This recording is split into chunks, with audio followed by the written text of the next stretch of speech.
बार वो Prince of Wales की recommendation को भी मना कर देते हैं। लॉर्ड कॉर्नवालिस इंडिया में सिविल सर्विसेज को कॉवेनेंटेड सिविल सर्विस और अनकॉवेनेंटेड सिविल सर्विस में डिवाइड करते हैं। कॉवेनेंटेड सर्विसेज में इंडियंस को अपॉइंट नहीं किया जाता था। सभी हायर पोस्ट्स अब सिर्फ यूरोपियंस को दी जाती थी। इंडियंस को सिर्फ क्लार्क और पियंस जैसी लोअर पोस्ट ही ऑफर की जाती थी। इससे हमें पता चलता है कि कॉर्नवालिस की पॉलिसी रेसिज्म से प्रभावित थी। लॉर्ड कॉर्नवालिस ही एडमिनिस्ट्रेटिव मशीनरी के यूरोपियनाइजेशन के लिए रिस्पॉन्सिबल थे। यूरोपियनाइजेशन ऑफ एडमिनिस्ट्रेशन। दोस्तों, लॉर्ड कॉर्नवालिस रेशियल डिस्क्रिमिनेशन के सपोर्टर थे।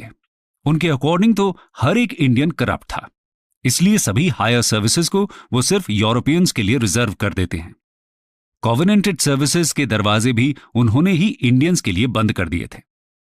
आर्मी में इंडियंस सूबेदार की पोस्ट से आगे नहीं जा सकते थे और सिविल सर्विसेज में मुंसिफ्स या डेप्यूटी कलेक्टर से ऊपर की पोस्ट पर उनका अपॉइंटमेंट नहीं हो सकता था। सोचने वाली बात यह है कि उस समय के इंग्लैंड में भी एडमिनिस्ट्रेटिव सर्विसेज करप्शन से फ्री नहीं थी और कंपनी के सर्वेंट्स की मोरालिटी से तो हम सभी अच्छे से परिचित हैं। फिर भी कॉर्नवालिस सिर्फ इंडियंस को ही करप्ट कहते हैं। हायर सर्विसेज में ऑनेस्टी को इंप्रूव करने के लिए तो उन्होंने उनकी सैलरी को इंक्रीज कर दिया था, लेकिन इंडियन एम्प्लॉयज के लिए उन्होंने कभी सेम मेथड अप्लाई करने की कोशिश भी नहीं की।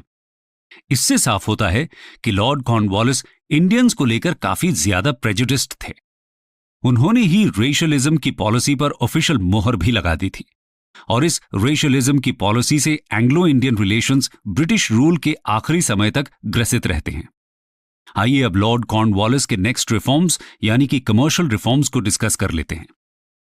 Commercial reforms. दोस्तों, जब कॉर्नवालिस इंडिया आते हैं तो देखते हैं कि कमर्शियल डिपार्टमेंट में करप्शन फैला हुआ है। कंपनी के खुद के गुड्स तो यूरोप में कई बार घाटे में बेचे जा रहे थे, लेकिन कंपनी के सर्वेंट्स जो गुड्स खुद यूरोप भेजते थे अपने प्राइवेट ट्रेड के लिए, उन्हें काफी मुनाफा हो रहा था। 1774 में कलकत्ता में बोर्ड ऑफ ट्रेड एस्टैब्लिश किया गया था और तभी से कंपनी अपने गुड्स यूरोपियन और इंडियन कॉन्ट्रैक्टर्स के थ्रू प्रोक्योर करती थी। ये कॉन्ट्रैक्टर्स यूजुअली गुड्स को हाई प्राइसेस पर सप्लाई करते थे और साथ ही इनकी क्वालिटी भी इंफीरियर होती थी। बोर्ड के मेंबर्स कॉन्ट्रैक्टर्स पर एक्शन लेने की जगह ब्राइब और कमीशन एक्सेप्ट करके उनका ही साथ दे रहे थे।